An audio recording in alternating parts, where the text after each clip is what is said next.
Welcome to Blessed and Boys, a podcast that will not be renting a boat anytime soon. Someone tweeted out that the Rossini and Mike Vrabel, like it's a very high bar to clear to be the most absurd boat story in the NFL, given the Vikings history. Oh, the Vikings! Yeah, I forgot about exactly.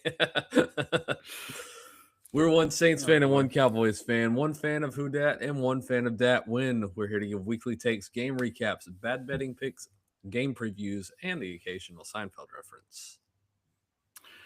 This week, our patron Saint/Cowboy is defensive end Peyton Turner, who played college football at the University of Houston before being selected by the Saints 28th overall in the 2021 draft. He was known for his size and athleticism at 6'6", 270 pounds. He emerged as a promising pass rushing prospect during his last season at U of H, where he earned second team all AAC honors after recording 10.5 tackles for loss and 5 sacks in a shortened 2020 campaign. Turner's NFL career has shown flashes of potential, that's being generous, but has largely been ChatGPT was being generous tonight, folks. ChatGPT's in a good looking at the positive side. Next time when I prompt him, I need to say, tell the truth. Be brutally honest. Like, don't hold. Be brutally honest, yeah. Shown flashes of potential, but has largely been hindered by injuries. During his first 4 seasons with the Saints, he appeared in 31 games, totaled 50 tackles, 5 sacks, 4 pass deflections, and 2 forced fumbles while serving mainly as a rotational edge rusher. I will throw in, he did, I believe, block a field goal against the Falcons, I feel like, in like a pretty crucial situation. So I'll give him credit for that. Injuries included. That was the flash of potential. That was the flash. Yeah, that was the flash. Injuries for Turner included his shoulder, toe, and ribs, which led to limitations in his development and consistency, and also led to the Saints declining his 5th-year option in 2024. Upon leaving the Saints, Turner signed with the Dallas Cowboys in 2025, though a preseason rib injury caused him to miss the entire season. So I guess technically he's not a patron Saint Cowboy because he never played with the Cowboys. Right. Okay, well, whoops. Oh, well. And in 2026, this offseason, he joined the Detroit Lions on a low-risk free agent deal as the team looked to add depth and upside to its defensive line rotation. Despite an injury-plagued start to his career, Turner remains an intriguing player because of his length, athletic tools, and pass rushing potential. This lie has been brought to you by ChatGPT. I mentioned to Brandon, one of the reasons I chose Peyton Turner is I did see today the Lions have assigned him the number 92, which was previously assigned to former Saint legend Marcus Davenport, who also showed flashes of potential, which is being very kind to Mr. 2 first-round picks. Was UTSA also in the AAC at that time? They are now, I think. But I don't know if they were at that point, though. That was kind of like he was. Marcus Davenport, I think, was he was the first UTSA player I remember getting a lot of buzz, and it was literally it felt like 2 weeks before the draft. Everybody all of a sudden was like, "Hey, this Davenport kid from UTSA is pretty good," and then the Saints on draft night spent 2 first-round picks to trade up and draft him when everybody thought they were drafting Lamar Jackson. They thought they were trading up to draft Lamar Jackson. So I will point out, I will make a comment that Peyton Turner does have Saints and Cowboys, like the numbers on his Pro Football page, his Pro Football reference page. So it may then, actually that counts. He may have done enough to qualify, I guess. But he has no stats with the Cowboys, right? He does not. Okay, so usually that's so. I think, and I could be wrong. My guess is if you tried to use him on Immaculate Grid for Saints Cowboys, they wouldn't allow it. That'd be my guess. But who knows? We'll have to test that theory sometime. Well, yeah, we'll have to check it. I'm Paul, the Saints fan. I'm Brendan, the Cowboys fan. We're your host, Izzy. Let them know what time it is. Yeah, that's it. It's go time. Let's see you lift that. Mr. Mandelbaum, please. It's go time. This one's for you, Pop. It's go time. It's go time. You've been married 3 times. That's it! It's go time! It's go time. All right. So, on the show today, we will chat a little bit about the NFL schedule as it's slowly starting to Trickle out. The full release will be on Thursday. We're recording this Tuesday, May 12th. May 14th is the full release. Of course, between now and then, we'll probably get a couple more games leaked or however you want to look at it. But we'll talk about that. We'll talk a little NBA, some other stuff. But first, we here at Bless Them Boys. Oh, actually, sorry. I messed up the order. We got to housekeeping first. If you want to contact, We got some house cleaning. We got some house cleaning to do. Yeah, I need. Please Apparently, don't- I need please- to clean up. Please Clean join us up as my we act. tidy things up. Spring cleaning, if you will.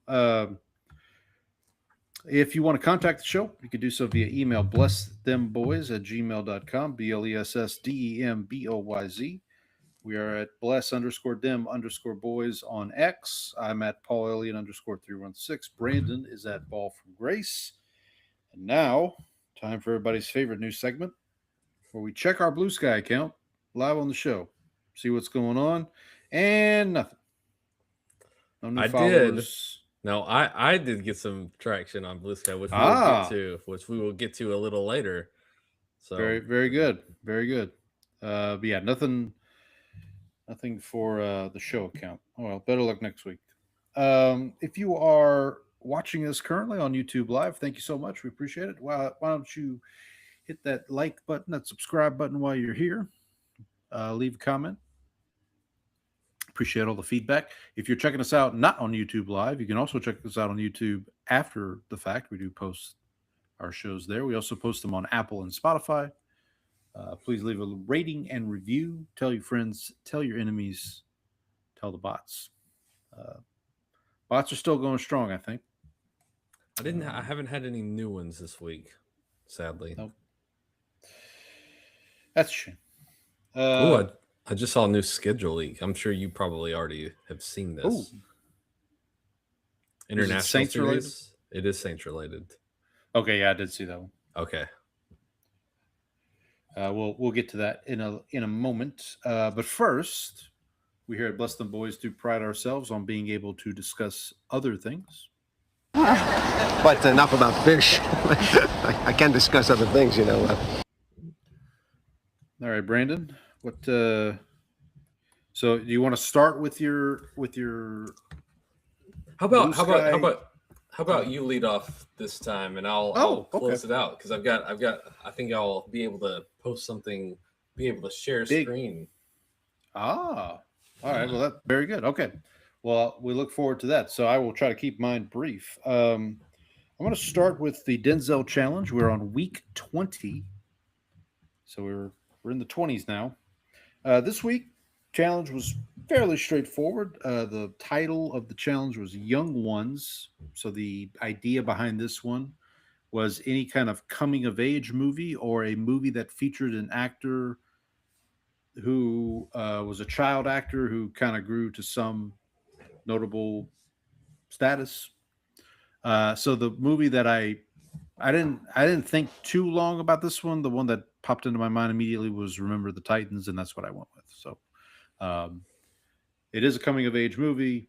It does star Denzel, and it does have quite a few young actors who went on to be stars of some note. Wood Harris, who would star in The Wire, Zavon Barksdale, Ryan Hurst, who would go on to star in Sons of Anarchy. Who am I missing? Donald Faison from Scrubs. Yep. And I'm gonna transition to my next film by saying Ryan Gosling, who plays. You missed. What did I miss? You missed one. Oh, Hayden Panettiere. Hayden Panettiere. Yeah. Hayden Panettiere, who she made some news last week, I think. Yes, I saw Was it last somebody. week or the- I think it was last week, but I did see somebody post all women are bi. You just have to figure out if it's bisexual or bipolar. Oh God. Well, that's it. Good night, everybody. there goes our female listenership. If I think Trang even gave up on us. Well, no. What is that? One person? Yeah, Trang, if you're still there. Oh, there thank we you. go. We appreciate it. Yeah. So I was gonna. Yeah. So Hayden Panettiere, who folks might know from Heroes. I know her from Heroes, the NBC show Save the Cheerleader, Save the World. She was also on another NBC show that I think eventually transitioned to CMT, which was Nashville. Don't know if you ever, with Connie Britton as well. Yeah, I know. I wasn't a watcher, but I know of the show. Yeah, I watched the first season. I thought it was pretty good, personally. But the other star, so I will mention. So Ryan Gosling, and I'll use this to transition to one of the other films I watched this week. I always, for some reason, thought Gosling played Sunshine. But he's not Sunshine. He is Petey. He as not Petey, as someone not Petey. Pete, because Petey's Donald Faison. Alan, I think. Yeah.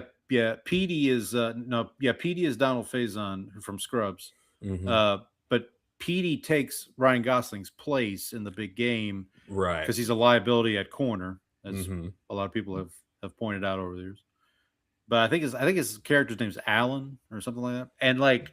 He is really young in this. Like, I don't know when was the last time you checked out Remember the Titans, but like, it's startling how young Gosling looks, and all of them really. But I mean, Gosling is kind of the most.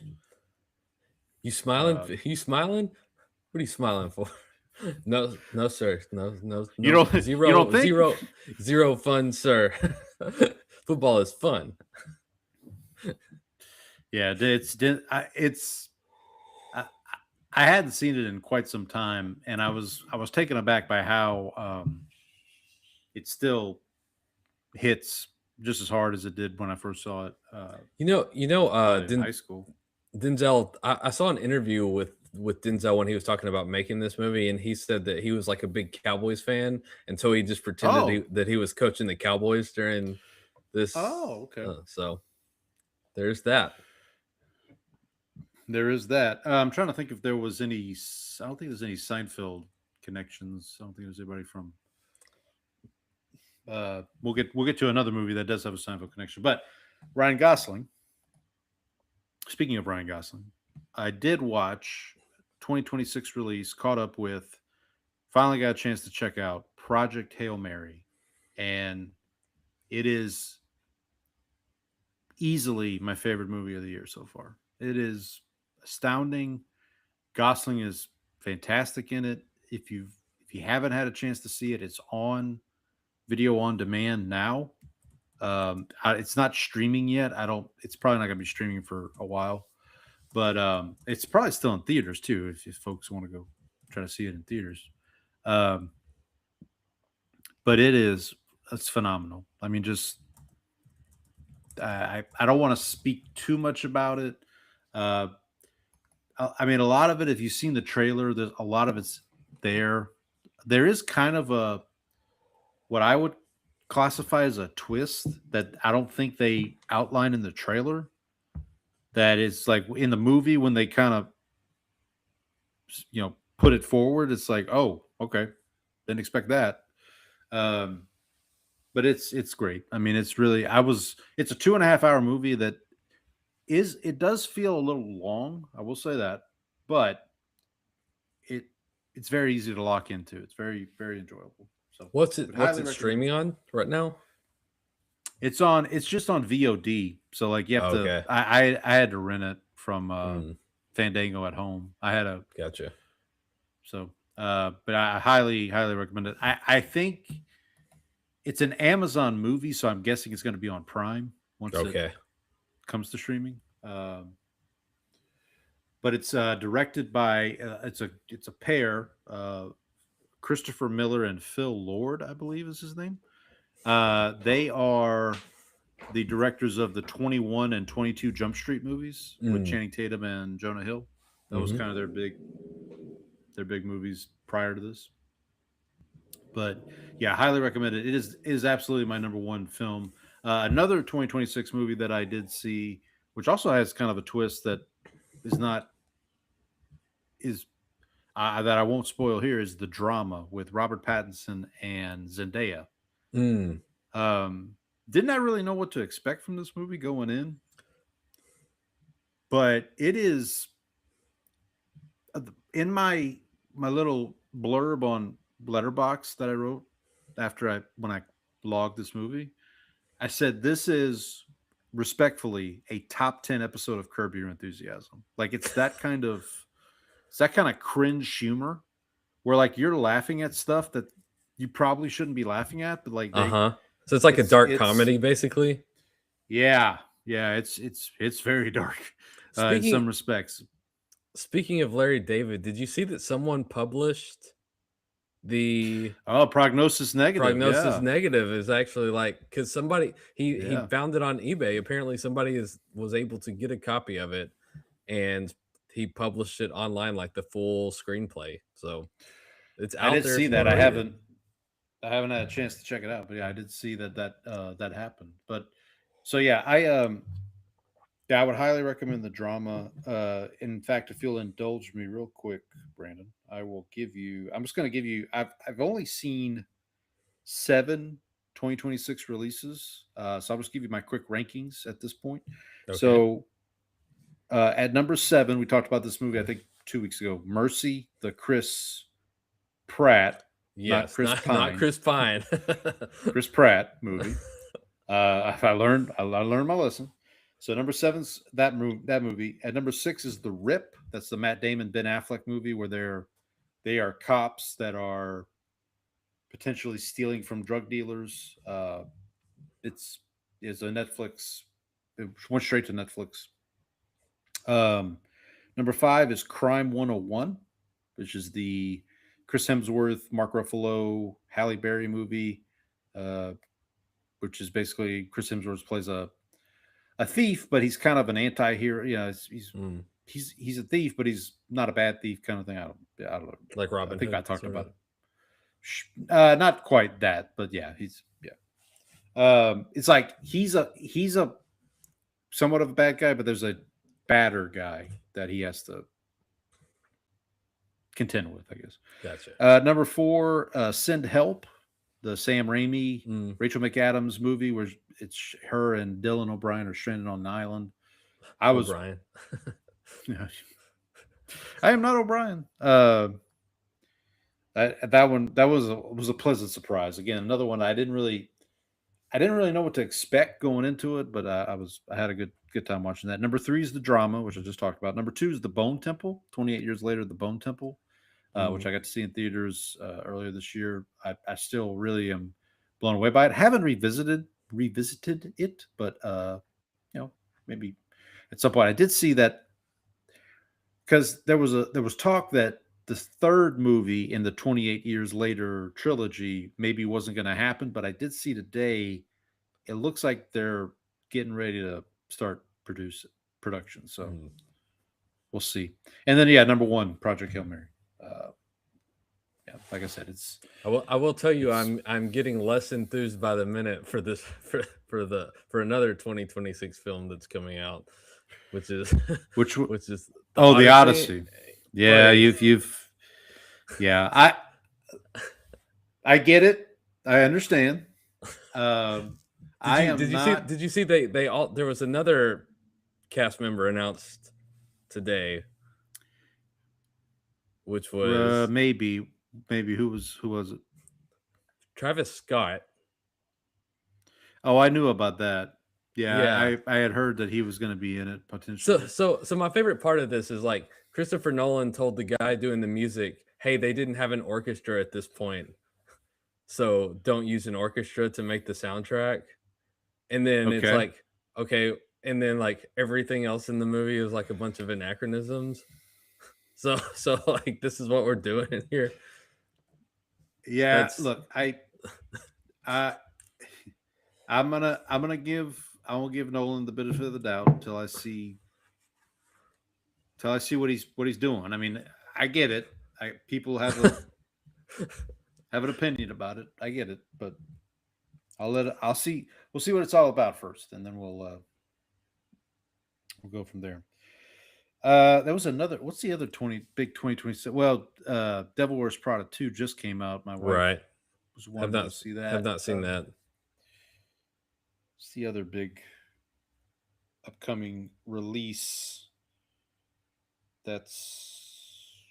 Michael, the Michael Jackson biopic that just came out. Yeah, that's a didn't see it, don't want to see it situation for me. Yeah, I'm not in a big hurry to see that one. I'll probably check it out when it comes to streaming. Oh, of course, The Mandalorian and Grogu. That's coming next weekend. Have you heard about this movie Backrooms? It's based on like a YouTube short, I think. Yeah, it's I don't know the whole story behind it, but apparently the director is made like a YouTube video or a series of videos, and he parlayed it into this movie. So I did see I have seen a lot of previews for, is it Slow Horses? Not Slow Horses. It's like a CIA movie, and they're on the island with all the Easter Island with all the heads and stuff, and it's got John Malkovich in it and Steve Buscemi. I don't know, but it sounds like something I need. It looks pretty good, but it's like a CIA sort of movie where like John Malkovich is like this old CIA agent who. I know. If it's the one I'm thinking of, it's the. Is horses in the title? Am I like making this? I think you're right. Horses is in the title. It's the director of that movie is Martin McDonagh, who directed In Bruges and Banshees of Inisherin. Wild Horse 9. That's it. Wild Horse 9. Yep. You just beat me to it. Yeah, it's got Sam Rockwell in it. I think. Yeah. That looks pretty good. But that's not coming out for, I want to say that's a fall release, maybe late summer, early fall. So, yeah, I mean, the big ones are the Mandalorian movie, the Disclosure Day movie, the Spielberg, the Alien, the new Spielberg. Yeah, Alien movie. I don't feel excited about that either. Are your kids into Toy Story? I don't even know if they've seen Toy Story 1. Well, Toy Story 5 is coming out. I have seen the preview for that too. Goat is Supergirl. Goat is Supergirl. I heard that there is a John Wick like storyline to that. Ooh, something about somebody hurting her dog, Superdog, and she. Oh, Crypto. Yeah. Oh, wow. That's. I don't know if that could be fake news. Of course, it's. Could be. So. We'll see. That would be interesting. There's also a new Spider-Man movie coming out into July. We don't have enough. Which I feel like nobody's really talking about because first of all, Marvel's kind of in not a great place right now, and then two, Doomsday is coming out at the end of the year, so I feel like everybody's kind of focused on that right now. But it's been kind of nice with no Marvel movies. Oh, Mortal Kombat's out. I heard Mortal Kombat's supposed to be pretty good too. I have heard good things of that. Speaking of Marvel, I know tonight they dropped a standalone Punisher movie or like a special on Disney Plus, starring Jon Bernthal as the Punisher. And Jon Bernthal and the Punisher will also be in the new Spider-Man movie. I did see a preview where he is prominent in the trailer. Does the Punisher like go around to all those people that have the stickers on the back of their cars with the? Could be. Actually, I think now that now that you say that, I want to say in Daredevil Born Again season 1, that was a storyline where like folks were using that logo for purposes other than what he intended it for, and he took offense to it basically, and he kind of handled it, I'll say. But anyway. Oh, we got some breaking basketball news. I don't know if it's breaking, but Daryl Morey out as GM of the Sixers. He gone. Yeah, I did see that. He is no Morey. He is no Morey, yes. Is he going to be the Grizzlies GM in a couple weeks? I mean, maybe our pets' heads are falling off over here. That's it. Yeah. Tough day for been a tough road for Grizzlies fans. I did also want to mention. At least they got that draft pick, unlike the Mavs. Yeah, number 9 pick. It looks like Cam Boozer going to be a Grizzly. Maybe, depending on you know who is a scout for the Utah Jazz, who picked number 2. Carlos Boozer. Carlos Boozer. Might not be an Algonquin roundtable of people debating that that pick over there. I did want to before we hear what you were up to this week, I did want to mention one movie that has a couple of Seinfeld connections. One pretty obvious, and one maybe not as obvious. Pretty Woman, starring Julie Roberts and Richard Gere. The obvious connection being Jason Alexander playing Richard Gere's lawyer. I got to tell you, man, George Costanza's up to some despicable behavior in Pretty Woman. I don't know if you've seen it in a while. It's Estelle and Frank would not be proud, I would say, of George's behavior in that movie. And then the other, not as notable connection, I guess, there's a scene where Julia Roberts meets Richard Gere. He wants to have her stay with him for like a week, but he tells her to go shopping to get some nice clothes. And she goes to the store, and they don't serve her. They treat her pretty bad. And she tells him about it. So the next day, he brings her to a different store. And the manager at this store where they're shopping, Richard Gere tells this manager, look, we're about to spend an obscene amount of money. So just, treat us right, basically. That manager is played by Larry Miller, who in Seinfeld was the doorman. Oh, yeah. Isn't he also wasn't he one of Jerry's like good friends too? Isn't that? He is I believe one of Jerry's best friends, and he was a finalist to play George Costanza. So technically the two finalists for George Costanza are both in Pretty Woman. There we go. In fact, I think Jason Alexander pretty much mailed in his audition because he knew he was of the impression Larry Miller was going to beat George. Yeah. So anyway, but Pretty Woman, delightful little early 90s romantic comedy. So, all right, buddy, what you get up to this week? You want to? Well, we'll start with the less important stuff at the back. So okay. So I did actually see a movie this weekend. I went into a late night showing of Hokum, the Adam Scott horror movie. Yep. So he's a writer, and he goes back to Ireland to take his parents are both dead. They've been cremated. So he goes back to this hotel where they had spent their honeymoon to kind of like scatter their ashes at this tree. He has a picture of his mother by this tree. They stayed at this hotel. So he like goes back and scatters their ashes. He is kind of a jerk at the beginning of the movie. The jerk store called. Yeah, they're running out of him. And so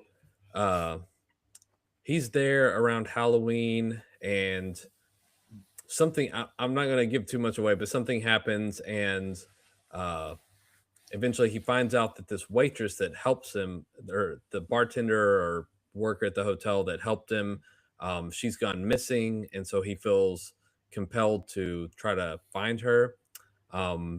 Ends up in this hotel late at night with supposedly this room that is haunted by this witch, and then goes through all this stuff. It's set in Ireland, so there's like a lot of like Irish folklore kind of stuff in there. Hey, the Yeah, Pete. so- oh yes, we were right on the we were right on the border. And so there's a lot of that. It was really good. I'll say I liked it. I didn't love it. Okay. It was, I always love going to scary movies at night because I was like watching the movie and I was like, there's some jump scares and stuff, and it's like some Yeah. creepy moments, good build up, and I'm like, oh, this Yeah. isn't too bad. And then I get home and it's like completely pitch black in the house. Yeah, And like yeah. there's strange noises happening. I was like, I gotta turn all the lights on right now. You're not a scary movie guy, are you, Paul? If I watch them, it's during the day. I try Okay. not to watch them. Late at I night. try I try to manage my surroundings when I'm watching them. Like Mm.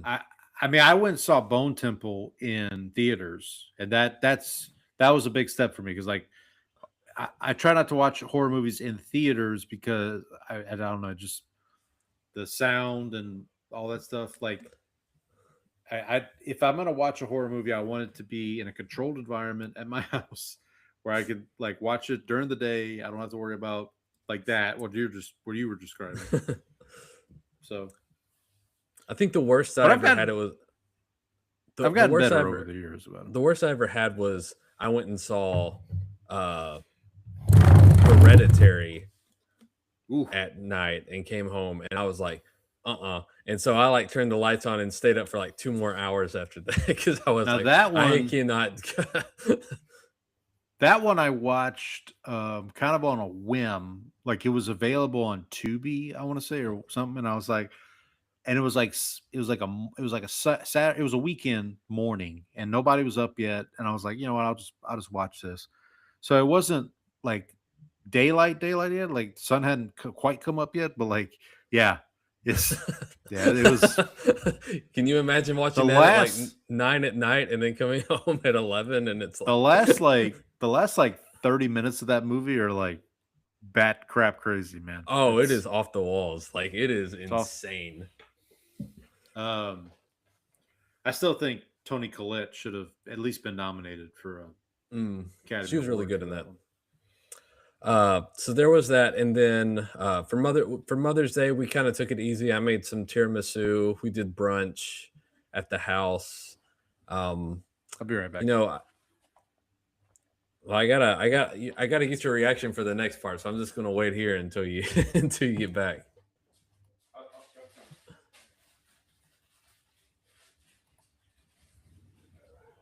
Let's check in on some NBA scores while we're waiting. Sorry, just had to get a bottle of water. Okay. So Spurs. So I told you Spurs last. Timberwolves are at the half, by the way. Okay. So I told you last week. We had like last weekend we had my daughter's birthday. So on Thursday, we got tickets to Wicked up in Dallas. Hmm. And so we took the girls. This was like their birthday surprise. So we got tickets. We didn't tell them what was going on. So Wednesday night after work, we drove up to Dallas, stayed at a hotel, did breakfast and lunch, and then we went over to the matinee for over by the state fairgrounds, actually, right by the Cotton Bowl. Okay. And so we went and took them to see Wicked live on Broadway. I will say the good thing about this was like Wicked the movie is like the first movie by itself is like 3 hours. This thing was like the whole thing was done in like 2.5. So like in, you're out. I mean, it was 90 pages basically. Yeah. So I actually enjoyed it more than the movie just because of that. Like it wasn't dragged out for forever.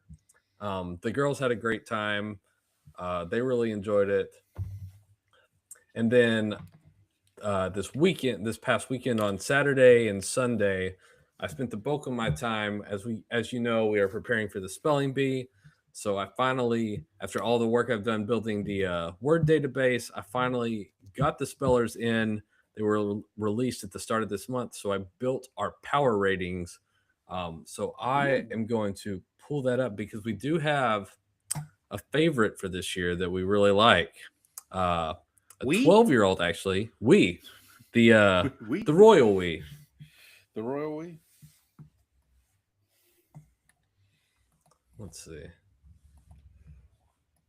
Oh, there we go. So we have some power ratings. I think we have a top 20 right now listed. The site will be hopefully available soon. I did share it with I did share a screenshot with Mina Kimes, who is actually hosting the Bee this year.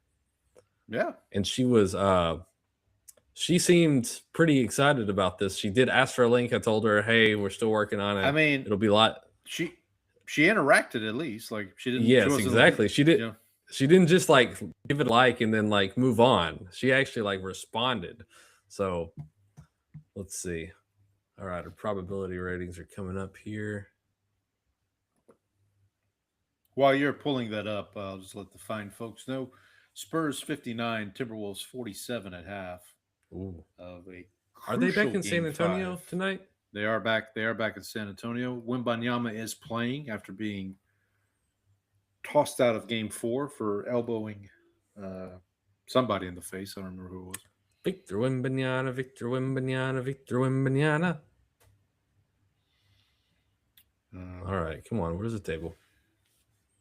My computer is dying on me, Paul. That's a sad thing. That's not good. That's not gonna be good for business. That's not gonna be good for anybody. All right, let's go screen.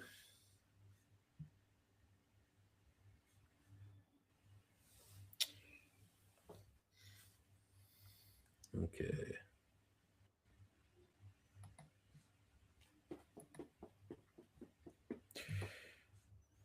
Also, too, I will mention, meant to say this when I was going over the Denzel movie. I do think we're getting another Denzel movie this year. He's got a movie coming out. He told me that. With Robert Pattinson, actually, who was in the drama. I forget the name of it, though, but it's supposed to be coming out at some point this year, probably in the fall. And it's directed by the same... Sorry, it's directed by the same person who directed City of God. So, nice. Yeah.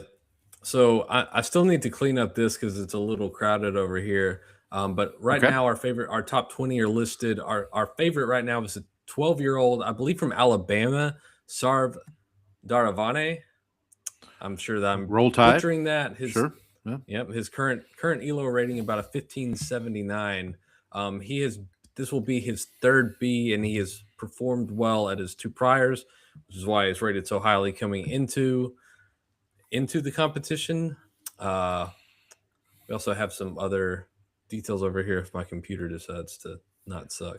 Gotcha. We have a Meet the Spellers here. You can come check out our Texas spellers here, so you can figure out, take a look at the spellers from your state. Let's check out your home state.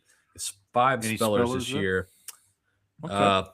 Sunil Thorat, the highest rated of the ones, 1535. This will be his second year in the competition.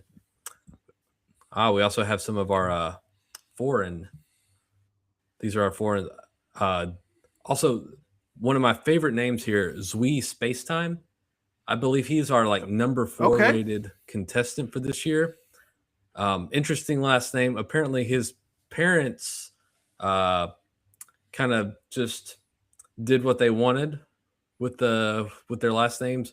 He is actually the sister, or his sister won the competition in 2021. She was, I can't remember her first name, but her last name was Avant-Garde. I think her last name was chosen to pay tribute to John Coltrane. So he does have family who has won the Bee before. And that's what we've seen actually is that there was a family of spellers who the Shiva Shankars, who they often appeared during the Bee. They're come on and talk about their experiences and kind of break down words and stuff. Katya and Vanya, I believe, were their names, but the Shivya Shankars both won the B, and so I think having a sibling that's done it also helps you. We have him ranked number 4. This is his second year at the B, so I think he's 14 in 8th grade, so this will be his last chance at the competition. So he's one to watch as well. And then no, Georgia. I was wrong. It was Georgia, not Alabama, where Sarv, our current favorite, is from. Okay. So this will be up. And then as the B goes, we also have a couple of tabs on here, like the ELO trajectories, where you'll be able to find word difficulties as well, word difficulties by round. This will update live during the B as we go on. Wow. So there we go. It's quite impressive bit of stuff you got there. So I'm pretty excited about it, Paul. It should be 2 weeks from Thursday. We should be ready to go live. and we will be watching along live 2 weeks from That is Thursday. right. So and shout out to Mina Kimes. You know, Mina, if you want to come on the show and preview the spelling bee, more than welcome to. We'd love to have you. Oh, absolutely. And again, Maybe 2 it weeks would from be better if we went on her show. Maybe it would be better if we went on her show. I mean, sure. I'm a fan. I think Mina is one of the better at what she does, and so I could have also nothing but respect for her. I do have a picture with her because when the Super Bowl was here in Okay. Houston for the 28-3 game, Yeah, they of did course. they did a live recording of the Bill Barnwell show, and so I got tickets to that and went and they took pictures with everybody after the show. So I have a picture with her and Barnwell from there. So Oh, nice. Speaking of live shows, I don't know if you saw this. We'll talk about the NFL schedule in a minute, but your Longhorns are going to be the host site for College Game Day Week 2 when they host the Buckeyes of Ohio State. That game is going to be a primetime game on ABC, but Game Day will be there in the morning. Week 1 Game Day will be in Death Valley in Baton Rouge for the Clemson LSU game. So it'll be my alma mater against the alma mater of our new superstar, Caleb Downs. Yeah. There you go. Currently wearing the number of formerly used by Michael Gallup. I think there you go. I think they're working to try to get it so that he can wear number 2 by the time the actual season starts. So everybody is like, the journalists on Twitter are like, maybe let's like hold off on buying any Caleb Downs jerseys until his number is actually like set. Well, I mean, buy the one that's 13. It might be a collector's item. There you go. Day. Who knows? Excuse me. Did I ever tell you? So I think my sister, she bought an Antonio Bryant jersey. Okay. And I think within by the time the season started, he had been kicked off the team for fighting with Bill Parcells. And so my sister was like, was so mad. She's like, I just got this. But as it turned out, they eventually, like a few years later, got Des Bryant, who wore the same jersey number. And so it was like, hey, it worked out. Everybody's Antonio Bryant jersey is still good. Yeah. Actually, once upon a time, when I first got out of graduate school, my first teaching job was at Lufkin High School, the alma mater of Des Bryant. Did you teach Des Bryant? No. So this was his rookie year with the Cowboys. Was the year I taught, because the lady who hired me at Lufkin like I guess she taught Dez when he was in high school, and like was still relatively close with Dez. Like Dez would send her autographed cowboy, paraphernalia, and they had the year I was at. I only taught at Lufkin 1 year. The year I was there, they had a Dez Bryant night, like when during his bye week with the Cowboys, and he came, and I didn't go to the game, but I remember it was a big deal for them. Did I ever tell you who my wife's best friend, who was like her maid of honor at our wedding, who she taught in high school? No. You are currently watching him play right now. Oh, the Fox? The Aaron Fox, yep. Okay, because I remember you always were like a big De'Aaron Fox fan. Yeah, well, I didn't find out about that. I watched him at Kentucky. I was like, oh, this kid is awesome and he's fun. Love he had the fro back then. Yep. Uh-oh. Did we lose Brandon? Did I lose Brandon? Possibly.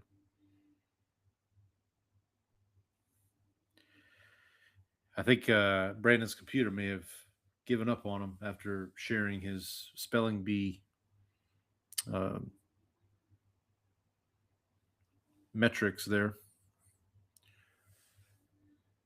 Don't know if he's frozen. Let me see if he's texting me. Maybe I'm frozen on his end. Who knows?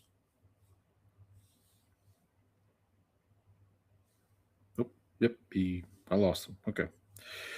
All right. Well, while Brandon is regrouping here, trying to get back with us here, I'll just go ahead and mention. I feel like I had to mention this before we get to the schedule talk, the NFL schedule talk. The Saints had a signing this week coming out of rookie minicamp. Yeah, so Brandon just texted me his computer froze. So we'll just give him a couple minutes here. The Saints signed a young man by the name of Brock Ricksteiner, who name might sound familiar to folks if you're wrestling fans. He is the son of former professional wrestler Scott Steiner, the nephew of former professional wrestler Rick Steiner, and the cousin of current WWE superstar Bron Breakker. And he made headlines. Brock made a point to say that when he does retire from football, he does want to get into wrestling, like his father and his uncle and his cousin. So we'll it'd be interesting to see if he makes the team going forward to the full 53-man roster. But apparently he's a wide receiver, showed a lot of promise. Obviously the Saints are looking hard at the wide receiver position. Spent 2 draft picks on that position with Jordan Tyson as well as Bryce Lance, the brother of Cowboy legend Trey Lance. So we'll see what happens there. Be fun to check out. Again, while we're waiting on Brandon, I'll just give you a score update here. Timberwolves trailing 59-50 against the Spurs. 10:52 left in the third quarter in a pivotal Game 5. So as I was talking with Brandon before the show, both conferences had a sweep. So in the West, we had the Thunder sweep the Lakers. In the East, we had the Knicks sweep the 76ers. And also both conferences have series that are tied at 2. This one in the West, Timberwolves and Spurs. And over in the East, Cavs, Pistons, they are tied at 2. Game 5 for that series would be tomorrow night. So kind of an interesting playoffs, I would say. The Thunder do look kind of the runaway favorite at this point. Kind of rooting for the Knicks a little bit. I think that would be interesting to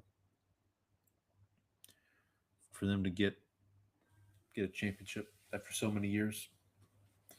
We do also want to send our best wishes and condolences. Brandon kind of mentioned the Grizzlies earlier. I want to send our best thoughts and wishes to the family of Brandon Clark, 29 years old, passed away today. Don't know the full circumstances, so we won't comment any further on it. But obviously, best wishes to him and to his family, and also to the family of Jason Collins, who was folks may remember he was the first openly gay player in the NBA. He passed away today at the age of 47 after a battle with brain cancer. So our best wishes to both of them, to both Jason Collins and Brandon Clark, as well as their families and their loved ones. See what Brandon's. Okay, Brandon's restarting his computer, so I'll just continue to, as we say here at the show, camp.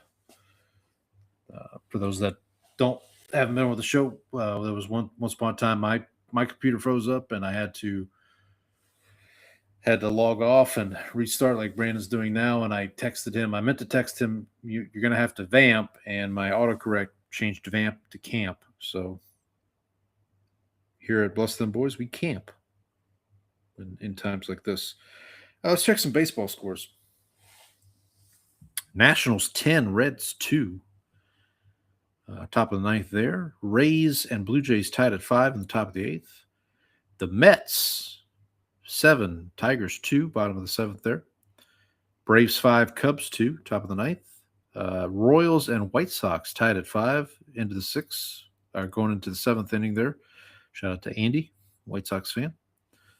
Twins 3, Marlins 0 in the bottom of the eighth. Brewers 6, Padres 3. Brandon will be happy about these two scores. Rangers 7, Diamondbacks 1 in the bottom of the fifth. And in the top of the fifth, Mariners 6, Astros 2. The Astros just cannot buy a win at all, it seems. And the final scores, a couple of final scores here. Guardians 3, Angels 2. Yankees 6, Orioles 2. Pirates 3, Rockies 1. And Phillies 2, Red Sox 1. A couple other games coming up tonight. Cardinals, Athletics. Giants, Dodgers. So there's your baseball scores there. We did mention a little bit, talked about some college football scheduling news as it pertains to College Game Day. We talked about the first two. Let me see. I think I did see that. Excuse me. I think I did see they had a more complete schedule. So we got the first 2 weeks. Here's some week 1 games here. Colorado at Georgia Tech on September 3rd. That'll be on ESPN. Miami at Stanford on September 4th.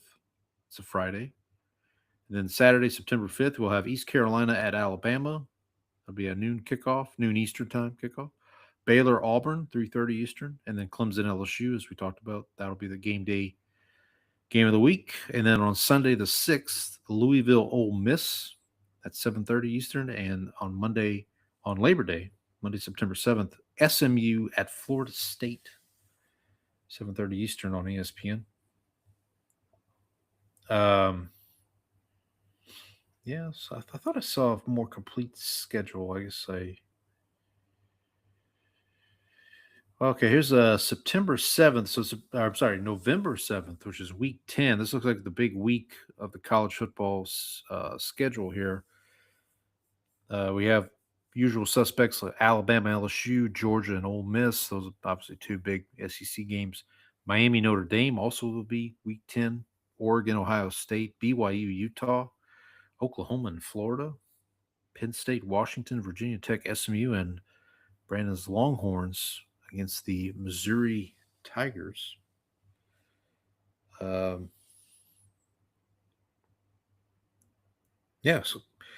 we're getting close. So college football looks like 116 days, according to College Game Day's official Twitter account. While Brandon's we're still waiting on him to get back up and running here. I'll start the schedule talk, the NFL schedule talk. Let's go through some international. Looks like we have all the international games slated here. So week 1, the September 10th, this will be the Thursday night game. Rams 49ers. Rams will be the host team. That'll be in Australia, down under. Week 3, Brandon's Cowboys will host the Ravens in Rio de Janeiro, Brazil. And then weeks 4, 5, and 6, these are all games in London. The first 2 of these games will be in Tottenham Stadium. The third game will be at Wembley. So we'll start with Colts Commanders. That's week 4. Week 5, we'll have Eagles Jaguars. Again, both of those games will be in Tottenham. And then week 6, an AFC South matchup in Wembley Stadium, Texans Jaguars. The following week, week 7, my Saints will be in Paris. The first regular season game to be contested in Paris, France. For the longest time, the thought was that this was going to be Browns Saints, but it was announced today, be made official tomorrow, Steelers Saints will be the matchup. So potentially Aaron Rodgers against the Saints in Paris. So how about that? No international game week 8. Week 9, another NFC North, AFC North, NFC South matchup in Madrid, Spain, excuse me. Bengals, Falcons. Falcons will be the host team there. Week 10, Munich, Germany. This is actually a pretty good matchup. Patriots, Lions in Germany. And then finally, week 11, Mexico City, Mexico. I believe, I'll have to double check this. I believe this will be a Sunday night game. Vikings 49ers will be the game in Mexico. So that, I believe, is the entire international slate. Shout out to NFL Nerd on Twitter or on X. They've been on top of all the releases. And yeah, I'm seeing now that Vikings 49ers game, Sunday, November 22nd, which I believe will be the Sunday before Thanksgiving. That game will be in Mexico City. It will be on Sunday night. So, yeah, looking forward to that. All the other international games will either be in the morning, so like the Europe, the Spain, France, England, all those games will be Sunday morning, as we're grown accustomed to. Brandon and I did talk about this a couple weeks ago, that Ravens-Cowboys game, which will be September 27th, that'll be kind of a 4:25 Eastern kickoff. So it'll be your late window game of the week kind of thing. And then, of course, the Rams 49ers week 1 game on Thursday, September 10th. That'll be kind of the Thursday spot that's usually reserved for the defending Super Bowl champions, which in this case is the Seahawks. But now the Seahawks will open the season on the Wednesday, the day before. That game, their opponent yet to be announced, will probably be the Bears at this point. It looks like Brandon might be back here. Let's see. See if we got it back.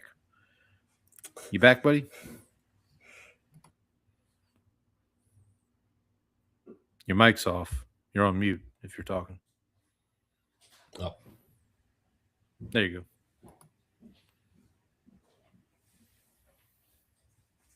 go. Won't let me change mics. Anyway. So while you were getting yourself situated, I was just going through some baseball scores. I know you would be happy to know that the Rangers currently are winning and the Astros are currently losing. So 7-1. Yeah, the Rangers are up 7-1 right now. Yeah, Astros are down 6-2, I believe, was what I saw a minute ago.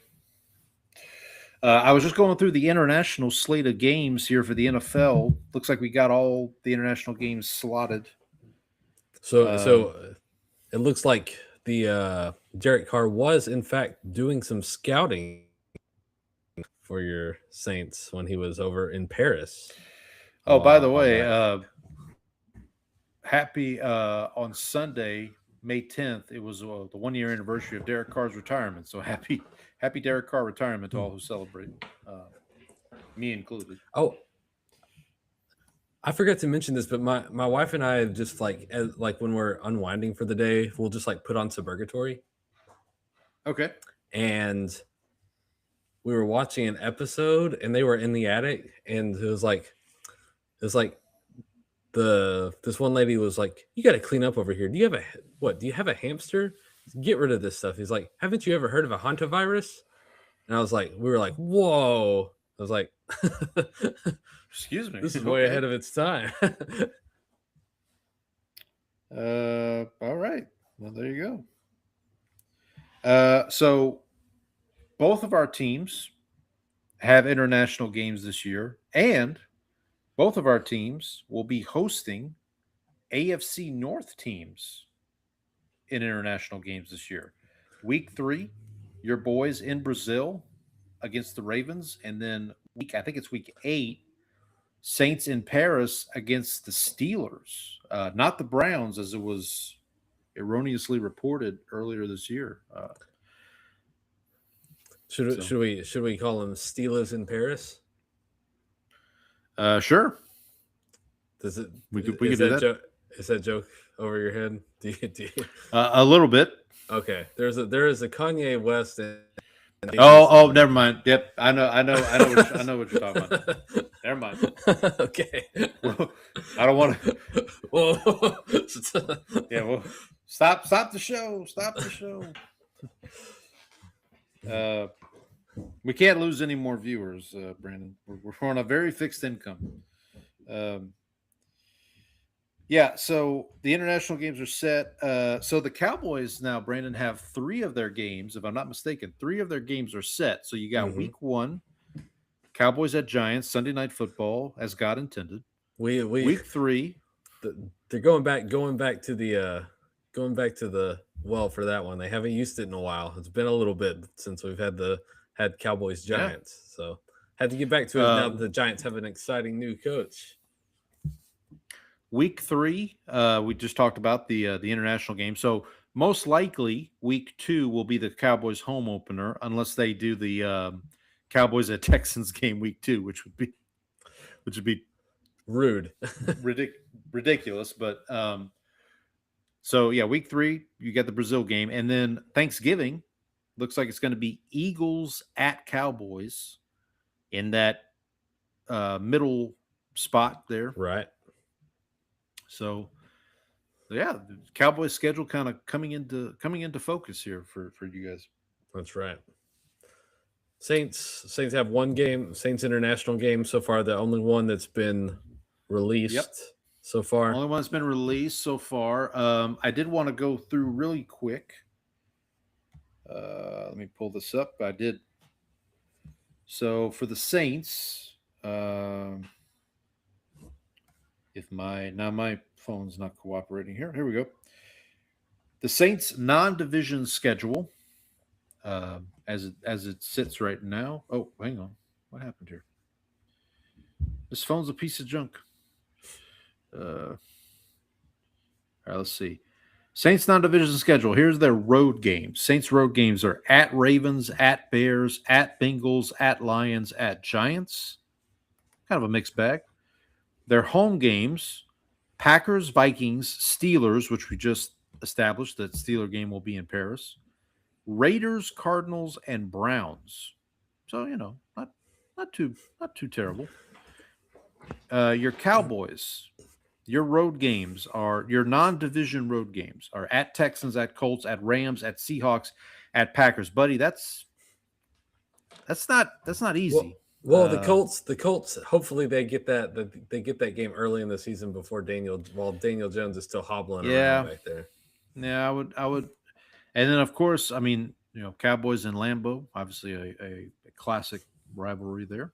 And then your home games, your non-division home games. We just talked about Ravens in Brazil. So, can I say something? Go ahead.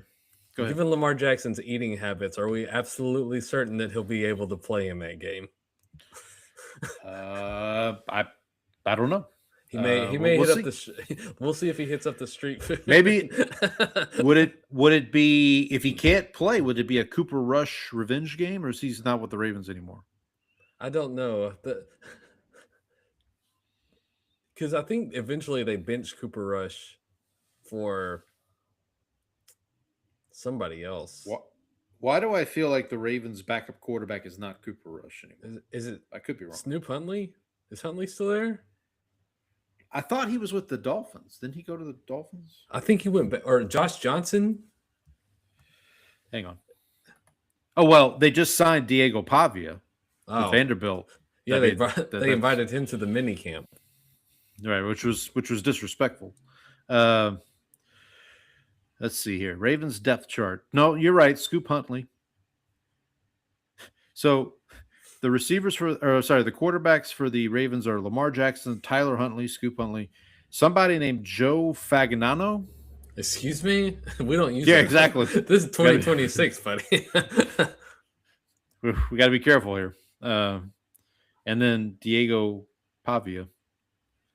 Okay, one of the following games will be your home opener, week 2, most likely, with the exception of the 49ers, because I don't think they're going to make the 49ers go Australia and then to Dallas. But, that would be great. so They you should have- do that. They should do that.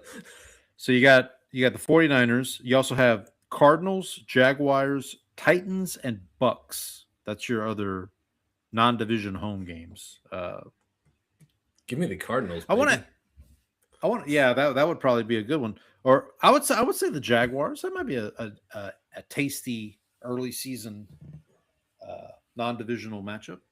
I want to ask you. Somebody, I forget who I saw brought this up. Somebody brought up the suggestion of the NFL should have no division games in the month of September at all. Like just all your games in September should be non-division. What do you think about that? I mean, it's probably not possible, probably not logistically possible, but Yeah, I kind of like having it kind of like spread out and then ending the season with the all divisional week 18. I will say though, having the game at Giants in New York in September means that you don't have to go to New York in the winter when it's cold and possibly snowing, all sorts of other things happen. I got a feeling, buddy. I got a feeling that game at Green Bay for you guys is going to be in December. I just have a feeling that the NFL is going to want that game. They're going to want Micah to be healthy is what they really want. Well, that too. Yeah. I did want to quickly run through each division, the non-divisional opponents for each division. So let's start with the NFC East. NFC East will play the AFC South, the NFC West, and their extra game, their 18th game, if you will, or the 17th game, excuse me, will be against the AFC North. So for the Cowboys, it's the Ravens. For the Eagles, it'll be the Steelers, I believe. So on and so forth. The NFC North will play the AFC East, the NFC South, and the AFC South. So their extra 17th game will be against the AFC South. NFC South get to play both Norths. So the Saints will play the AFC North, the NFC North, and then our extra game will be the AFC West. The NFC West gets to play the AFC West, the NFC East, and the extra game is against the AFC East. So, so there's that. Then the AFC East will play the NFC North, the AFC West, and the extra game will be the NFC West. So they play both West divisions, kind of, and then the NFC North. The AFC North will play the both South divisions. So AFC North against the NFC South, the AFC South, and the extra game is against the NFC East, as we just talked about. AFC South gets to play the NFC East, the AFC North, and the extra game against the NFC North. I'm sorry. I'm just going too fast. The AFC South will play the NFC East, the AFC North, and an extra game against the NFC North. So I believe the Texans' extra game will be the Packers, who finished second in the NFC North. Well, it wasn't the Lions. Wasn't the Lions. It wasn't the Vikings. It's got to be got to be the Packers. It's got to be the Packers. Won that division, right? That's the only because only two teams made the playoffs out of the North, the NFC North, the Bears and the Packers. And then finally, the AFC West will play the NFC West, the AFC East, and their extra 17th game will be against the NFC South. I do want to. I think we mentioned this last week. I'll just bring up Warren Sharp's tweet from last week. The easiest schedule, according to the Vegas odds makers, is going to be the strength of schedule, I should say. The easiest strength of schedule will be the Detroit Lions, number 1. Saints are number 2. Bengals 3, Browns 4, Jets 5. So I have a feeling the Lions are going to be like the popular worst to first pick. Whereas last year they were the popular, like, won the division, won't make the playoffs. Remember, we talked about this Right. going into last season. Hardest schedule. Sorry, buddy. The Cowboys have the 4th hardest schedule. The only teams with the tougher schedule are the Panthers, the Dolphins, and the Cardinals. Now, I will say the Eagle. I saw somebody had like their power ratings based on roster makeup, and they had the Eagles at like a 2.8 and the Cowboys at like a 2.3.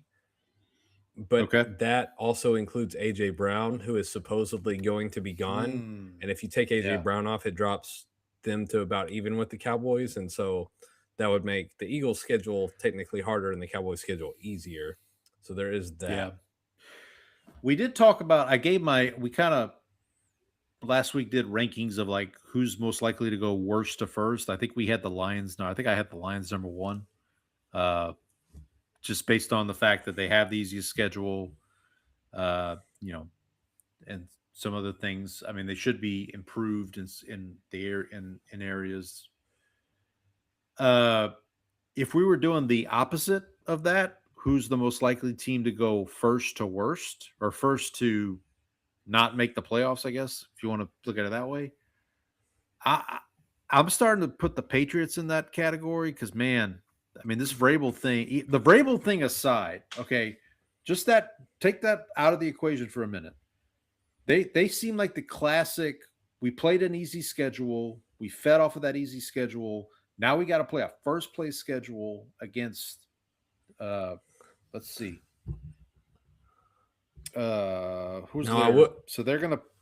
No, I will point out they played the Dolphins twice. And the Jets twice. So fair, that's fair, but they also have to play the NFC North, right? So Lions, Vikings, Packers, Bears, and the AFC West, which is, Broncos, Chiefs, Raiders, Chargers, which I get it. Like, the Broncos could also be in this category. Sorry, Donnie. Like, if Bo Nix is not 100% going into the season, I don't know. Like, those are the two teams. When I first thought of this, like, first to out of the playoffs, Patriots and Broncos were kind of at the top of that list, just because of. Well, the other thing with the Broncos, I mean, they're in a tough division. Like, the Chargers and Chiefs are going to be, you think, are going to be better. Chiefs should have Mahomes back. We should mention the first Monday night game of the year was announced. Broncos at Chiefs. So I'm guessing the NFL thinks Mahomes is going to be ready for that. The location? I thought the location was still up in the air. Like when I saw it at lunch. So they did not announce the location at first, but I have seen it confirmed that it will be Broncos at Chiefs, Week 1, Monday Night Football, which makes me think that Mahomes will be ready for Week 1. They probably gave him an extra day just to be sure, which that's my conspiracy. It's going to be fun. It's going to be funny when Justin Fields is trotting out there for the first Monday night game. Or it could be Garrett Nussmeier too. I will say I'm very excited about the fact that they got rid of the Monday night double headers, because nobody. Oh yeah, thank God. Nobody wanted that. Now, the other interesting thing to consider is that I think we're going to have Saturday games for like the last 4 weeks of the season in the NFL. That is because when is Christmas is on a what this year? Friday? Good question. Pull up the looking calendar here. I got it right here. Christmas is on a Friday. So Christmas and New Year's is on a Friday, which probably means they're going to run it like a normal, like it'd probably be like a normal schedule. They'll have a Thursday Christmas Eve game. They'll have a Friday Christmas game, so we'll see how it goes. Be interested to see when the schedule I comes hope out. we don't what that play looks on like. Christmas this year. I hate playing on Christmas. I do think so. I'll ask you about this in a minute. The Saints, I do feel, will have at least one primetime game, probably like a Thursday night game. They do have the Giants on their schedule, so they could have like the Shuck versus Dart angle as like a Thursday night game of like second year quarterbacks going up against each other, Shuck versus Dart. We do play the Bears this year. The Saints do play in Chicago again, so like a Dennis Allen revenge game type thing, maybe. I don't know, but I do think the Saints will have it. They got shut out last year. They had no primetime games, which I was totally for. Don't get me wrong, but I do think this year they've at least earned a chance to maybe have a Thursday night game, maybe early in the season. Putting the Saints in primetime last year would have been I think that violated the Geneva Convention. Yeah, it would have violated something. Yeah. They should also do that for the Cardinals this year and the Dolphins. Well, yeah, I think Cardinals, Jets, Dolphins, those are probably your candidates to not have a primetime game this year. We should mention the first Amazon Prime Thursday night game of the year was announced. It's Lions at Bills. This will be the Bills opening their new stadium in Buffalo. So that's something to look forward to there. Could be maybe a Super Bowl preview. Who knows? Lions, Bills. Was that not the other Thanksgiving game? No, it was the Thursday night opener. Well, the week 2 Thursday night game. Okay. For some reason, I thought that was the other Thanksgiving game. I don't think they've announced other Thanksgiving games. Well, because the game's in Buffalo. If it was going to be on Thanksgiving, it would be in Detroit. It would have to be in Detroit. Yep. No, I'm looking at it right here. September 17th, Lions at Bills, Prime Video. Yeah. My guess is that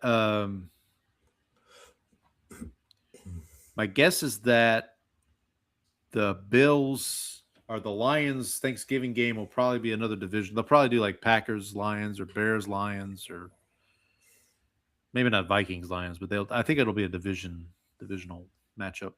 I mean, they did that with the Cowboys. They did Eagles Cowboys, so it would make sense. And then the Thanksgiving night game will be some random, something random. But any other scheduled thoughts? I mean, I'm interested. I'm anxious to see what we've got going here. Looking to see if there's any other breaking news. I don't know if you were on when we talked about this, but the Vikings 49ers Mexico City game has been confirmed for Sunday, November 22nd. It will be a night game, so it will be the Sunday night game from Mexico City, the Sunday before Thanksgiving. So 49ers get 2 international games this year, Australia and Mexico. All right. Well, if that's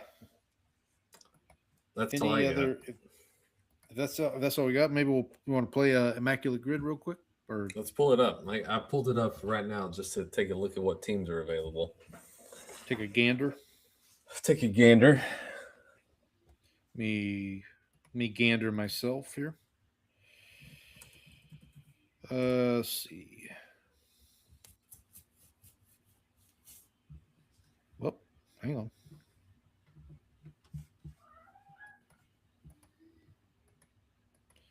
My rods and chromes are all screwed up, Jerry. Let's see. Grid number 1028.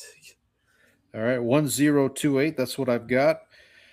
I've got the Rose as Lions, Vikings, and Commanders. I've got the columns as Giants, Ravens, and the category only one team, which is, I guess, Always a pretty fun one. self-explanatory. Always a fun one.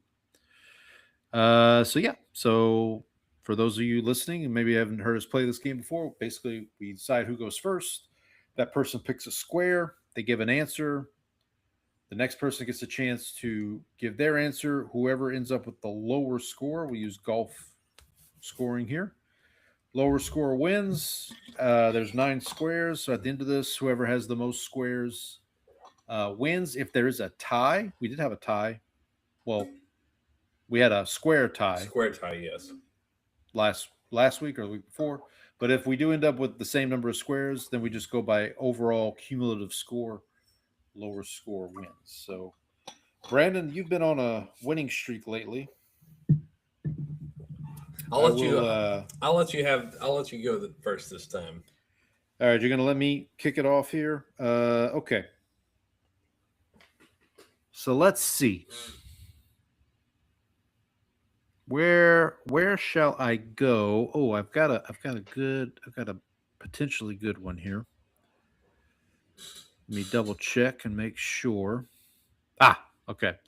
I'm going to go. Usually we save the category one for last, but I'm going to start there. I'm going to go Vikings, only one team, and I'm going to go with Orlando Thomas from the University of Louisiana Lafayette, and that's 0.02%, buddy.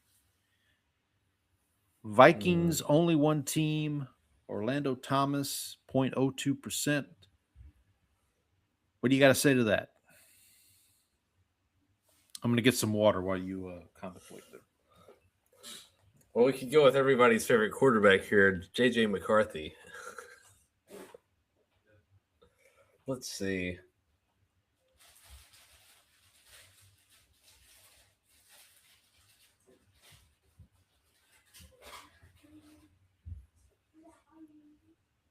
Oh, who is that?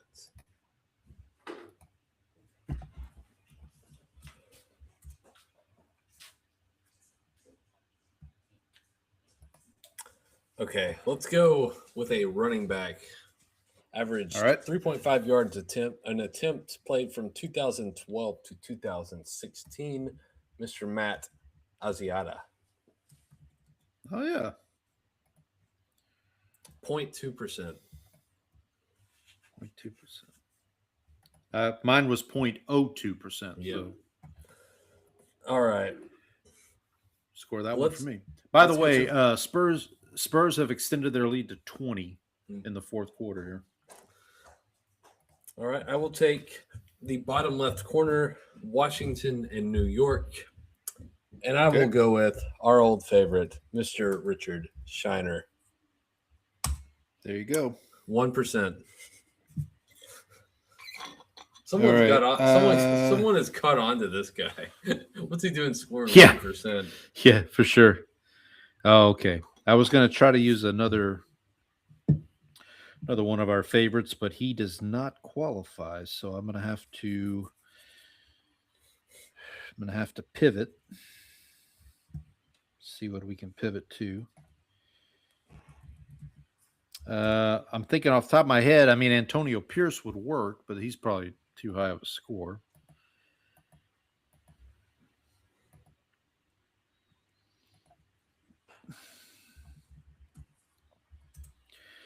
I'm going to go with, I think you have used this person before. Correct me if I'm wrong. Bobby McCain. Yes, former Memphis Tiger. 0.3% for Mr. McCain. No relation to former presidential candidate John McCain. Sure. As far as we know. That's a pretty good guess, buddy. Throw that out there. All right, I'm going to stay. So that's another one for me, right? Yep. Okay, I'm going to stay with the Commanders row. I'm just going to move over a column. So we're going to go Commanders Ravens. Stay in that DC Metroplex area there. And I'm going to go with, we could use Robert Griffin III, everybody's favorite Twitter user. Could go prime time here. But I'm going to go with Tony Banks. I was thinking about that one. I just pulled him up.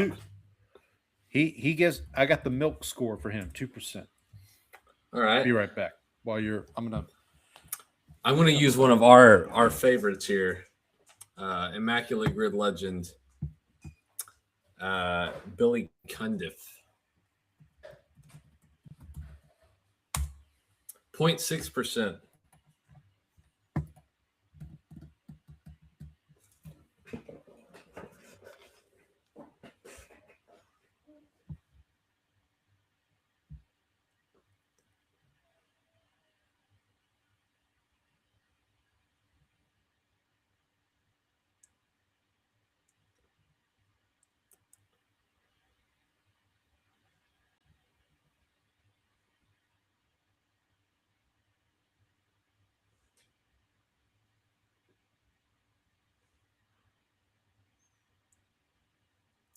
Paul, you over there?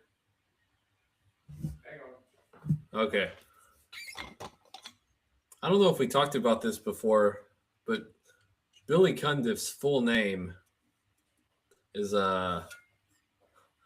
sounds like somebody out of the Old West. William Ambrose Cundiff. Oh, nice. Wild Bill Cundiff. Yeah. Wild Ambrose. Wild Ambrose. Okay, so I had Tony Banks and you had Billy Cundiff. So you won that one. I did win that one. Well, it's your turn. You can. Okay. You can go. So I will go. Let's go back to the only one team, and I'm going to go up to the Lions. Okay. And I'm going to take the father of Nebraska quarterback Dylan Raiola. Dude, Dominic Raiola. Oh, wow. 0.2%. All right. Well, I'm going to go with this probably won't work, but I'll do it anyway. I'm going to go with a guy who a college football trophy is named after, and that's Doak Walker. 0.1%. Who? Doak Walker. Oh, the award. As in the Doak Walker Award. 0.1%. Wow.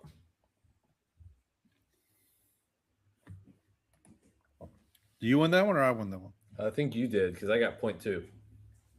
Okay, yeah. So I was 0.1. 3-1 for me. Let's finish out only one team. Let's go with the Commanders here. Okay. We could go current quarterback Jaden Daniels, obviously. Let's see here.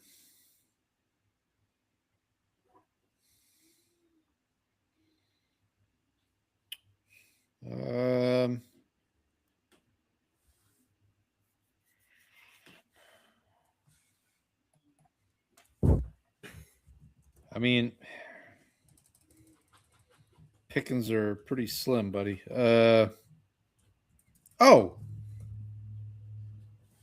used this guy when the Commanders won a bye last year. Honolulu Hughes. 0.02%. Trying to find this guy. I don't know if I think he actually may have played for someone else.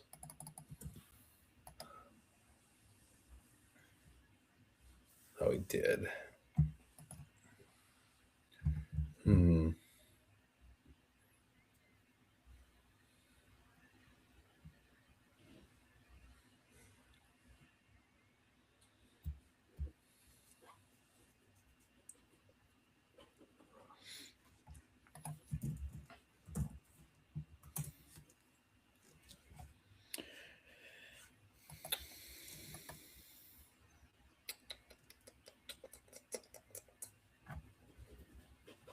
I wish I could use John Beck, but he played for the Dolphins as well. Do you remember John Beck? Mm-hmm. He said he was getting better every day. Well, 10 point. He had an 11. He had a 10% sack percentage during his time in the league. So he didn't get too much better.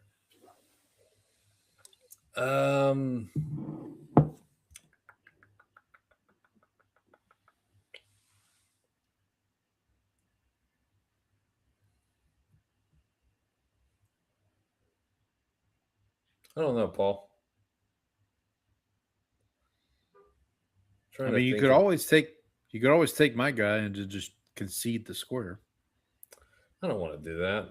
That's no fun. Well, I'm just giving you an option.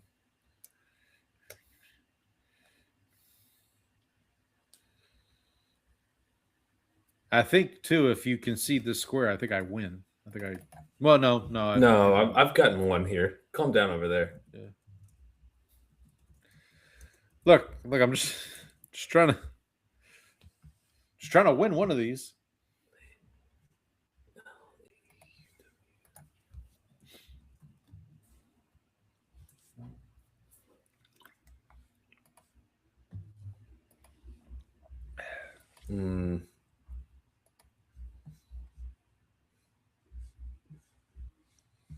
Okay.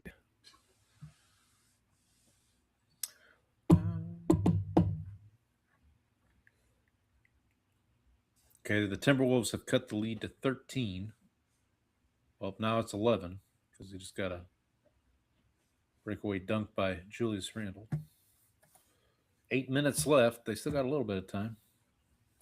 Okay, let's just go with their current punter, Tressway. Okay. 0.9%. What'd you have? I believe mine was 0.02. This 0.02. This guy's picture is pretty brutal. Tressway. Yeah. Okay, is it my turn? I believe so. Okay, let's go to Ravens Lions. All right. I gotta look this guy up. Pretty sure he's played for both these teams. Oh, yes. Well, there's an Immaculate Grid legend available here. Rock Yassin. There you go. 2%. I mean, there's the original hefty lefty Scott Mitchell. He's out there. You did Rock Yassin. I'm gonna go with the Saints legend, Arthur Millette. Lions Ravens, right? Yep. 0.5%. What was yours? 2.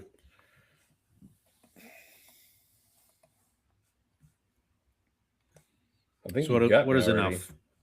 5 to 1. Yeah, Oh yeah, 5 to 1, right? See, I had the Right, it's 5 to 1. What did you have for the Viking? Oh yeah, that's right. Yeah, I think you've got me.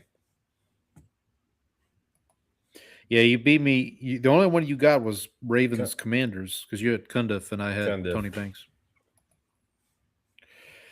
All right, I'm dominating the dojo for once. Let's go. Let's finish out the Lions. Or actually, let's do Ravens. The Ravens columns. Let's do Ravens Vikings. Okay.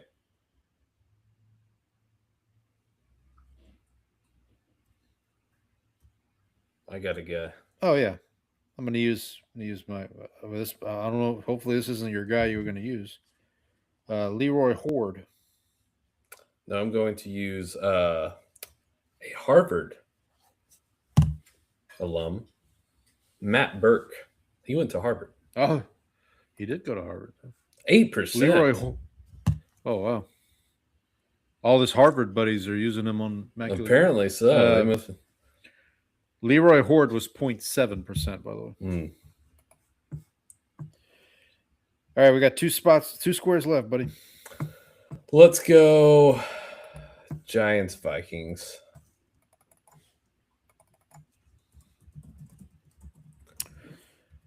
Once upon a time, an NFC Championship game in which the Giants embarrassed the Vikings.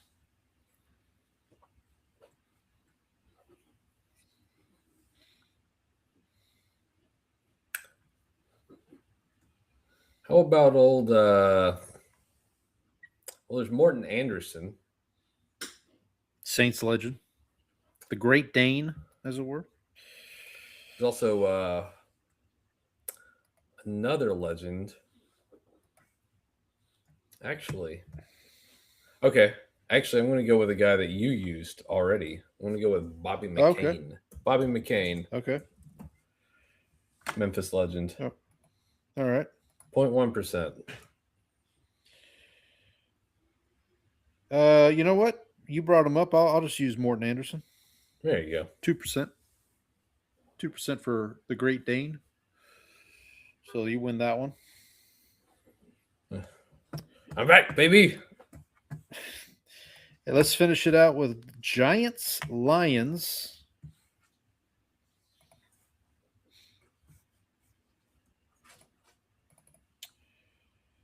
Oh, you know who we could use here is current Lions head coach Dan Campbell.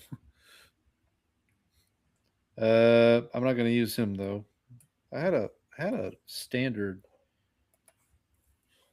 Oh, Is it I the don't know. Seinfeld connection?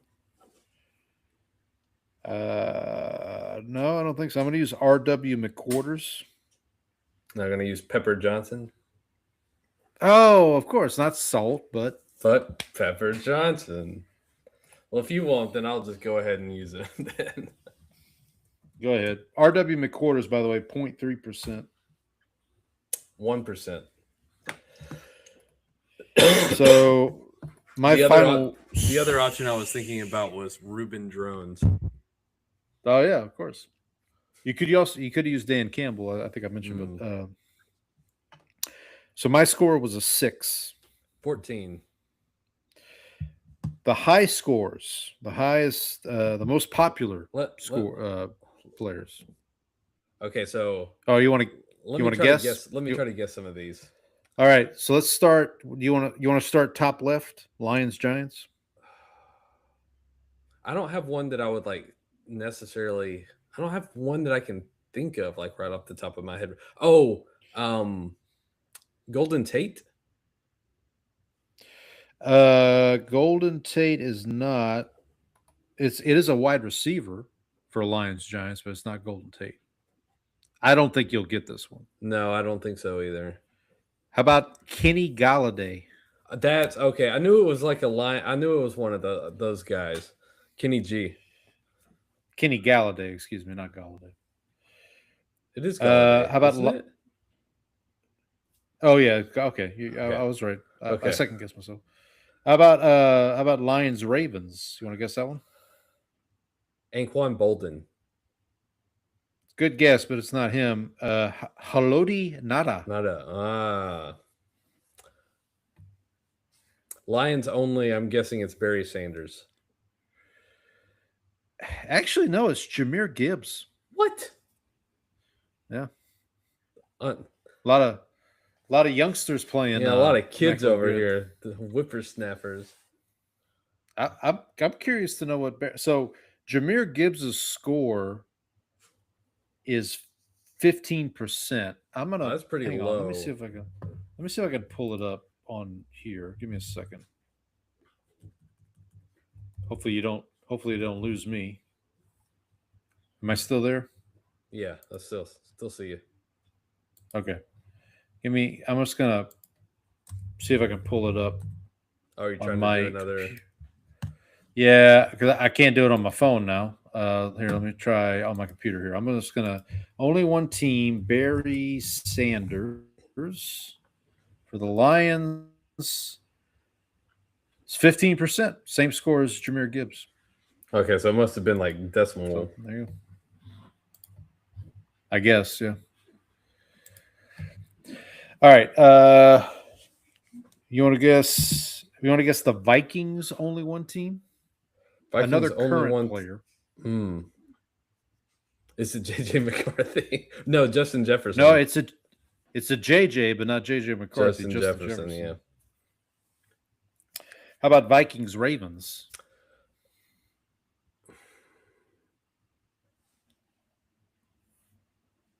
What position? Running back. I believe his brother is a running back in Buffalo. Oh, Cook, James Cook, not James Cook, but it's not James Cook, but it's Dalvin Cook. Dalvin Cook. There you go. Former Cowboy legend, by the way. former Cowboy legend. And then how about Vikings Giants? He once won a playoff game for the Vikings against the Saints with a touchdown in overtime. I believe it was him. A tight end. He guides Santa's sleigh at night. Nope. Guides Santa's sleigh. Oh, Rudolph. Kyle Rudolph. I would not have gotten that one. All right. And then let's go Commanders. I don't know if you'll get this one. Commanders Giants. It's not LeVar Arrington. No. Landon Collins. It's a safety. Really? Safe. Yeah. You'll probably get this one. I think I mentioned this name. Commanders Ravens. Deion Sanders, right? No. RG3. Oh, really? Yeah. How is RG3 getting more? This game is bogus. This whole game is out of whack. I want to recount. And do you want to guess the Commanders only one team? Is it Jaden Daniels? It is Jaden Daniels. Okay. Yes. Hang on. I want to pull up real quick what is Deion's score here. I demand a recount on these scores. So Deion's score. Okay, so Deion's score for Ravens Commanders is 25%. RG3 is 41%. What's wrong with people? I'm telling you, it's a lot of young people probably doing this. The most accurate square is Lions only one team, 97%. Because a lot of people probably just doing either Jahmyr Gibbs or Barry Sanders, and that's the least accurate score, or the least accurate square, I should say, is Lions Ravens. That one is kind of tough if you're not. I want to set Haloti. I want to set Haloti Nada. Anquan Bolden's a good. Yeah. See, I thought Anquan Bolden was pretty much a shoe-in for that one. I actually would have probably gone Scott Mitchell. Scott Mitchell would have been my go-to on that one. Well, I go Rock Ya-Sin just because, I remember his name's easy to remember. Kind of like Dick Shiner. Yeah, exactly. What is Scott Mitchell's score here? Curious now. Scott Mitchell would get you at 8%. I do think the folks over at Immaculate Grid have now updated it where you can keep going. Even if you run out of turns, you can keep going. So shout out to our friends over there at Immaculate Grid. All right, buddy. So next week we won't be doing spelling bee just yet. The week after next, we'll be doing the spelling bee. So next week, we'll go over the schedules. We'll have our full Cowboys will have their full schedule. Saints will have their full schedule. Everybody will have their schedule. See if any other news pops up.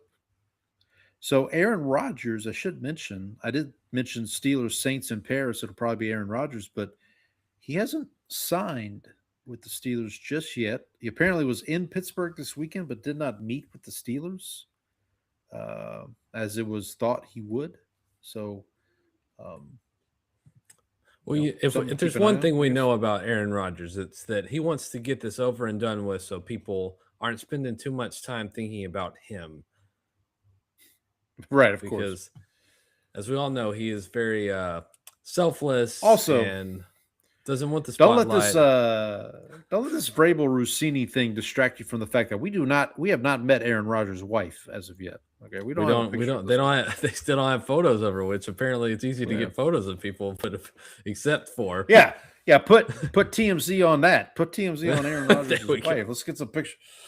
Some pictures of. Oh, I will say I forgot to mention. I don't know if you saw this, but I did see some clips from the Euphoria show this week. I don't know if you. Yeah. I'm. I don't watch the show, but I am familiar. I did with see the clips you there were- was some putting.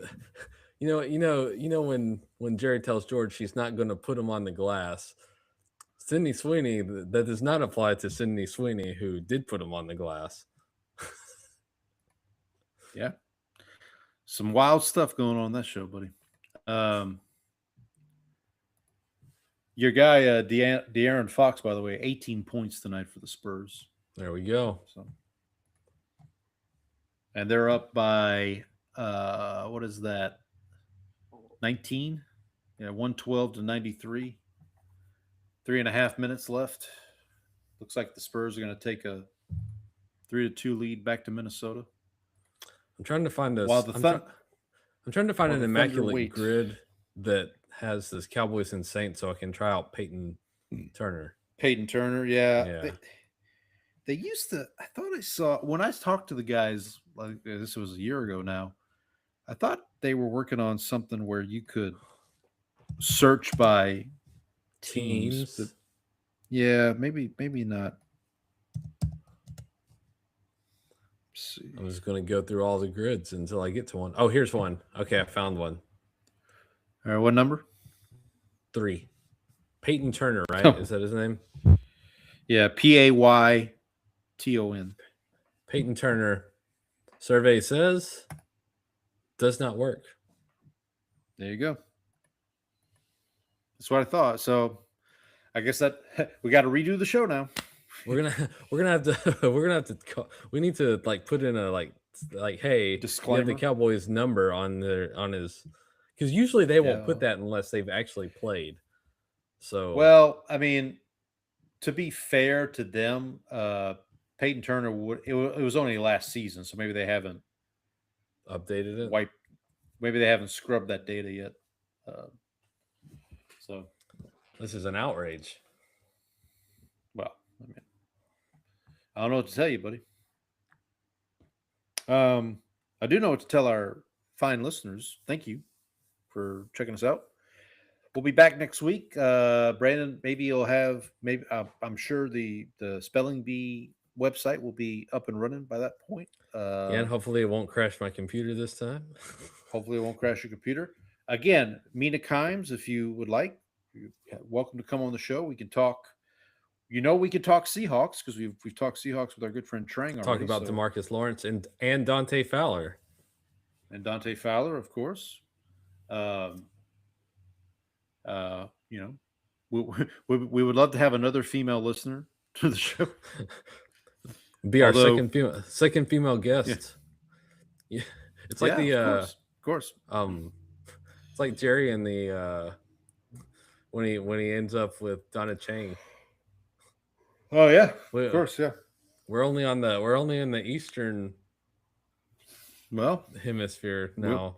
But all of our welcome- female guests have been 100% of our female guests would be Asian at that point. hey though, So we welcome listeners of all all creeds, shapes and sizes, all creeds, all creeds, all Nirvanas, all all AI, Nickelbacks. AI bots, all that stuff, all creeds, Nirvanas, Nickelbacks, Pearl Jams, whatever you have, whatever You got AI, if you got BO, if you got IBS. You got bad credit, no credit, bad credit, no credit. Well, If you have a structured settlement and you need cash now, you got that too, yes, of course. Whether you, I was going to try to do a Kawhi Leonard joke, but I just couldn't think of something. you're still aspiring to write that joke. We're still aspiring. Still aspiring. Yeah. By the way, shout out to did you see Pablo Torre won a like a pretty coveted award for reporting? Wasn't it a was it a Pulitzer? It was like I don't know if it was I don't know what it was, but it was like a pretty big deal award. And by the way, totally deserving. Shout out to Pablo Torre and his show. But like I think somebody was like, man, this guy went from reporting on Belichick and his girlfriend to like now he's winning like these Pulitzers and yeah, it was the Pulitzer. okay, well, shout out to him. Congratulations to Pablo. Hey, Pablo, you want to come on the show and talk about it? We welcome. Love to have you. Another Asian person. Well, hey, I mean, listen, Hey, maybe we got to find our Wait. our niche. Yes, is he Filipino? He's Filipino, right? I believe so. Yeah. Okay. No relation. Pablo, to Joe come on the Torre. show and let us know. Yeah. Come on the show and let us know. Why'd you keep taking me to all those Mexican restaurants? I don't think we should be talking about this. I really don't think we should be talking about this. Your last name's Bennett? You kept taking me to all those Mexican restaurants? But if you stuck around with us long enough, folks, thank you. But we'll see it. We'll see everybody next week. We'll come up with some more inappropriate comments for next There we week. We'll see. Eventually, buddy. I mean, this could be the case now, but it's just going to be you and I talking to each other at this point. No. So, we'll except for the we're spelling having bee. fun. That's where we'll have the crowd. Except for the spelling bee. But you know what? We're having a good time, so that's all that matters.